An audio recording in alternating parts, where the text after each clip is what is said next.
Assalamualaikum warahmatullahi wabarakatuh. Perkenalkan, saya Khatrun Nada Salsabila dari Program Studi Pendidikan Agama Islam.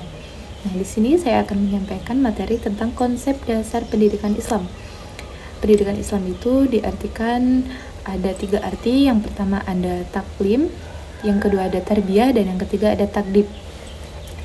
Taklim diartikan sebagai penyampaian ilmu pengetahuan yang benar, pemahaman, tanggung jawab, dan penanaman nilai amanah kepada diri anak.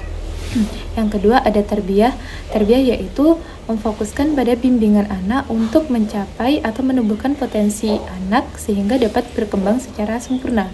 Dan yang ketiga ada takdib, di mana titik tekannya pada penguasaan ilmu pengetahuan pada diri seseorang untuk agar menghasilkan suatu tingkah laku yang baik.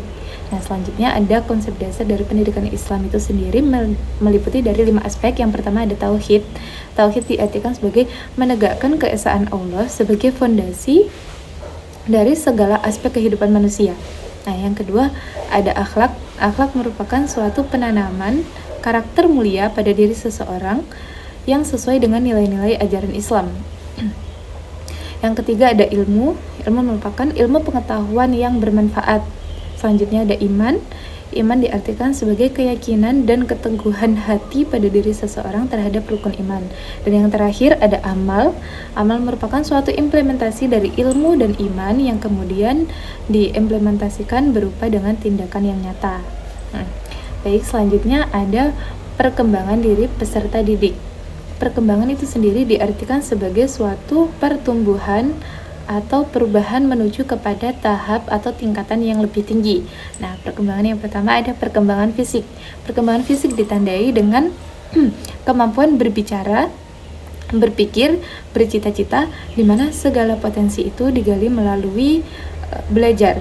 Nah, selanjutnya ada perkembangan kognitif. Pada tahapan ini, rentang kehidupan manusia itu yaitu untuk mengetahui, menggali informasi, menentukan keputusan, dan rasa keingintahuan terhadap sesuatu. Selanjutnya ada perkembangan emosional dan sosial.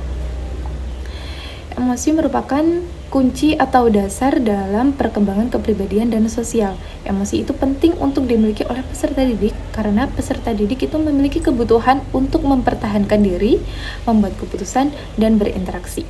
Nah, selanjutnya ada aliran-aliran dalam pendidikan Islam. Aliran pendidikan Islam itu ada 3. Yang pertama ada aliran agamis konservatif, yang kedua ada religius rasional, dan yang ketiga ada pragmatis instruksional.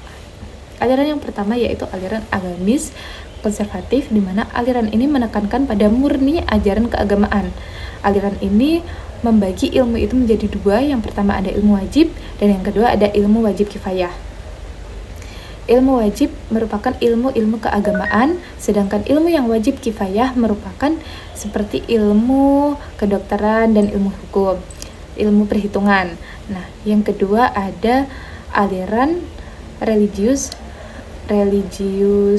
rasional, di mana aliran ini menekankan bahwa proses pembelajaran itu merupakan usaha transformatif kepada atau terhadap kegiatan ajar agar benar-benar menjadi real. Aliran ini beranggapan bahwa suatu proses pembelajaran itu akan sulit untuk diterima apabila tidak dikaitkan dengan perilaku masyarakat atau perilaku dalam kehidupan nyata. Nah, selanjutnya yang ketiga ada aliran pragmatis instruksional, di mana aliran ini bersifat pragmatis dan berorientasi pada aplikatif praktis. Jadi aliran ini menekankan pada manfaat praktis dari suatu tindakan atau perbuatan dan tidak hanya teori saja, tidak hanya teori semata. Selanjutnya ada teori belajar. Yang pertama ada teori belajar behavioristik, di mana teori ini menekankan pada perubahan tingkah laku siswa sebagai hasil dari pengalaman dan hasil dari belajar. Selanjutnya ada teori belajar kognitivisme, yaitu di mana peserta didik menggali informasi, menyimpan, dan kemudian menemukan hubungan antara pengetahuan baru dengan pengetahuan yang telah ada.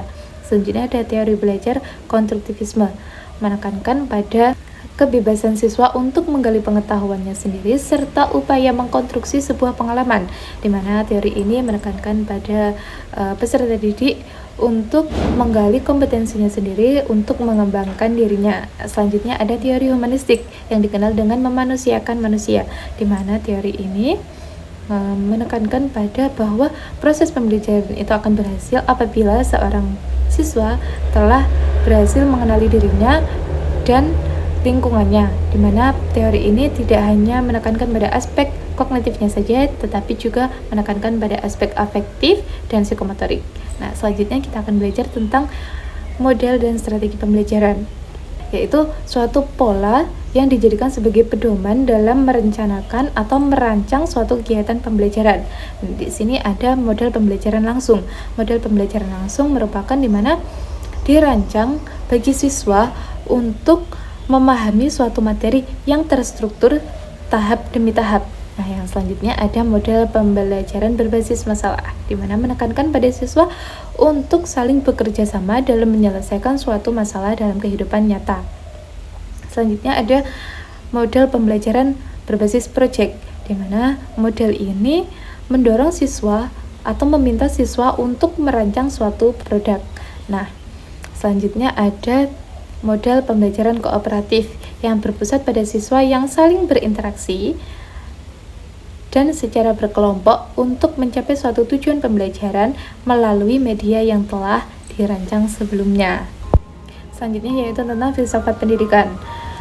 Muzayyid Arifin mengatakan bahwa filsafat pendidikan merupakan suatu konsep berpikir tentang kependidikan yang berlandaskan ajaran Islam tentang hakikat kemampuan manusia untuk dibimbing dan dibina agar menjadi manusia muslim yang seluruh pribadinya dijiwai oleh ajaran-ajaran Islam. Nah, selanjutnya yaitu ada tahapan dalam penyusunan rencana pelaksanaan pembelajaran.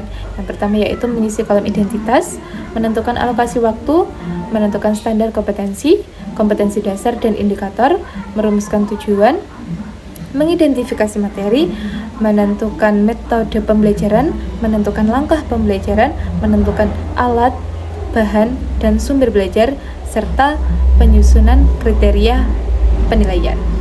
Baik, selanjutnya yaitu ada evaluasi. Evaluasi itu ada 3. Yang pertama ada evaluasi formatif, di mana yang pelaksanaannya itu dilakukan di satuan akhir waktu, yaitu untuk pemahaman 1 KD. Contohnya ada penilaian ulangan harian dan kuis harian. Yang kedua ada penilaian sumatif, di mana pelaksanaannya itu di jangka akhir pembelajaran yang lebih panjang seperti UTS, UAS, dan ujian nasional. Nah, yang selanjutnya yaitu ada penilaian diagnostik, di mana penilaian ini untuk mengetahui kelemahan-kelemahan pada diri peserta didik dan mengetahui apa saja faktor penyebabnya.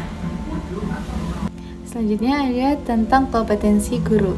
Kompetensi yang harus dimiliki guru itu meliputi kompetensi pedagogik, yaitu kompetensi atau kemampuan tentang pemahaman dan pengembangan terhadap peserta didik untuk mengaktualisasi potensi yang dimiliki. Selanjutnya ada kompetensi profesional, di mana kemampuan guru dalam mengelola pembelajaran kelas. Nah, selanjutnya ada kompetensi profesional. Selanjutnya ada kompetensi kepribadian, di mana seorang guru harus mempunyai kemampuan dalam mencerminkan kepribadian yang baik, seperti kepribadian arif, bijaksana, dan berwibawa sebagai teladan kepada para peserta didiknya. Selanjutnya ada kemampuan dalam bersosialisasi atau kemampuan sosial, di mana kemampuan guru dalam berinteraksi baik kepada sesama guru, terhadap siswa maupun masyarakat. Nah, selanjutnya kita masuk kepada materi tentang kepribadian. Yang pertama ada pengertian dari ilmu fikih. Ilmu fikih itu sendiri merupakan suatu ilmu yang membahas tentang hukum-hukum syariat Islam yang berkaitan dengan perbuatan mukallaf atau orang yang sudah balik dan berakal, yang digali dari dalil-dalil yang jelas seperti Al-Quran dan hadis. Nah, ilmu ini membahas kaitannya dengan hukum praktis kehidupan manusia seperti ibadah, muamalah, dan aspek lainnya. Nah, cabang-cabang dari ilmu fikih itu sendiri ada 6. Yang pertama ada fikih ibadah, ada fikih muamalah, fikih munakahah, fikih mawaris, fikih jinayah, dan fikih siyasah. Fikih ibadah merupakan aturan atau hubungan yang mengatur tentang hubungan manusia dengan Allah, seperti sholat, puasa, zakat, haji, dan umroh. Selanjutnya fikih muamalah, yaitu fikih yang membahas atau mengatur tentang hubungan antar manusia.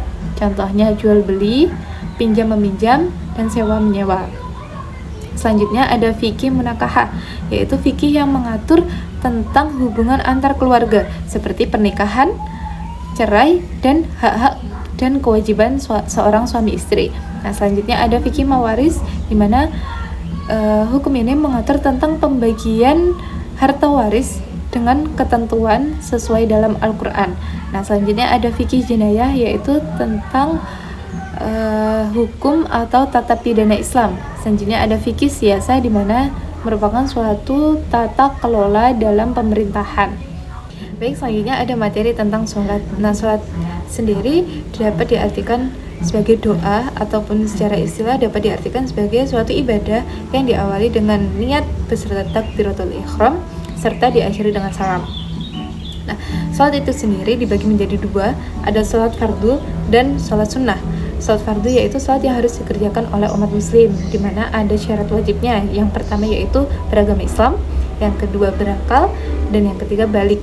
Nah, serta ada syarat sah dari sholat, yaitu yang pertama telah memasuki waktu sholat, menutup aurat, menghadap kiblat, suci dari hadas, suci dari najis baik tempat, pakaian, dan badan, serta mengetahui tata caranya.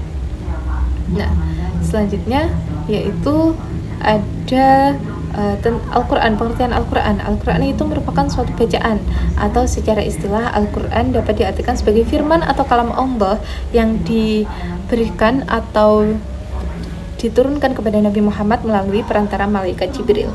Nah, nama lain dari Al-Quran itu ada Al-Furqan yang artinya pembeda, serta ada Az-Zikru yang artinya pemberi peringatan. Nah, baik. Selanjutnya ada hadis. Hadis merupakan suatu ketetapan, perkataan atau perbuatan Nabi yang mana kemudian dijadikan sandaran atau sumber hukum yang kedua setelah Al-Quran. Nah, hadis itu dibedakan menjadi dua, ada hadis mutawatir dan hadis ahad. Hadis mutawatir merupakan hadis yang diriwayatkan oleh sekelompok atau sebagian orang yang tidak dikhawatirkan untuk berdusta serta adil dan mempunyai ingatan yang kuat. Nah, selanjutnya ada hadis ahad. Hadis ahad merupakan hadis yang diriwayatkan oleh seorang atau lebih, di mana tingkatannya tidak mencapai kepada tingkatan mutawatir. Nah, hadis ahad ini dibedakan menjadi ada hadis sahih, hadis hasan, dan hadis dhaif. Selanjutnya yaitu ada pengertian dari akhlak. Akhlak atau i'tiqad yang berasal dari kata al-aqdu memiliki arti kokoh, kuat, dan erat.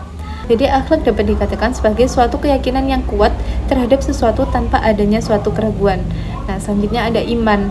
Iman dapat diartikan sebagai keyakinan, kepercayaan atau pembenaran hati, di mana iman itu diyakini dengan hati, diucapkan dengan lisan, dan diamalkan dengan perbuatan. Nah, rukun iman itu ada 6. Yang pertama ada rukun iman kepada Allah, rukun iman kepada malaikat, kepada kitab, kepada nabi dan rasul, rukun iman kepada qada dan rukun iman kepada nomor 5, rukun iman kepada hari akhir, dan yang keenam ada rukun iman kepada qada dan qadar. Nah, selanjutnya ada pengertian akhlak.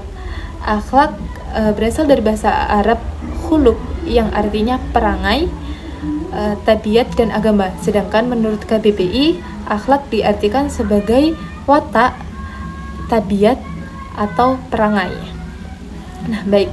Jenis-jenis akhlak. Akhlak itu dibedakan menjadi dua, ada akhlak mahmudah dan akhlak mazmumah. Akhlak mahmudah atau sering dikenal dengan akhlak yang terpuji merupakan suatu cerminan pada diri seseorang tentang kesempurnaan iman.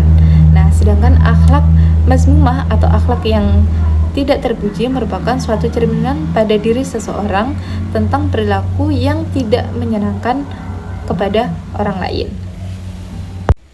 Baik, selanjutnya ada kondisi bangsa Arab pra-Islam.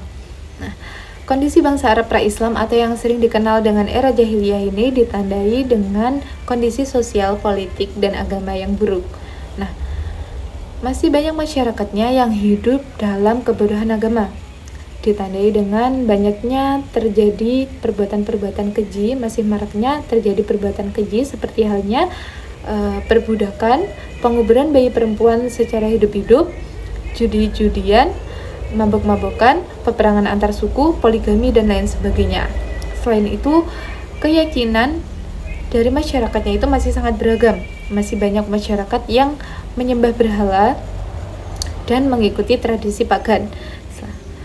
Kondisi politik Jazirah Arab itu tidak memiliki pusat pemerintahan yang kuat, dan kekuasaan masih sering berada di tangan para suku-suku yang masih bersaing. Dari hal-hal tersebut, kondisi bangsa Arab Jazirah Arab dulu masih memiliki sisi positif, di mana seperti halnya para masyarakatnya memiliki jiwa kesatria, pemahaman atau penguasaan terhadap bahasa yang fasih, dan kecintaannya terhadap kebudayaan atau kesenian puisi. Selanjutnya ada teori masuknya Islam di Indonesia. Yang pertama, ada teori Gujarat yang mengatakan bahwa Islam masuk ke Indonesia pada abad ke-13. Hal ini dibuktikan dengan ditemukannya persamaan antara batu nisan Sultan Malik As-Saleh dengan Maulana Malik Ibrahim. Nah, selanjutnya ada teori Arab yang mengatakan bahwa Islam masuk ke Indonesia pada abad ke-7 sampai ke-8 Masehi, yang dibuktikan dengan ditemukannya perkampungan Arab di Sumatera. Nah, selanjutnya ada teori Persia yang mengatakan bahwa Islam masuk ke Indonesia itu pada abad ke-13. Nah, hal ini dibuktikan dengan banyaknya persamaan budaya antara Persia dengan Indonesia. Nah, yang terakhir ada teori Cina yang mengatakan bahwa Islam masuk ke Indonesia pada abad ke-9. Nah, hal ini dibuktikan dengan Raden Patah yang merupakan seorang pendiri kerajaan Demak, itu merupakan keturunan dari Cina. Nah, sekian materi yang dapat saya sampaikan.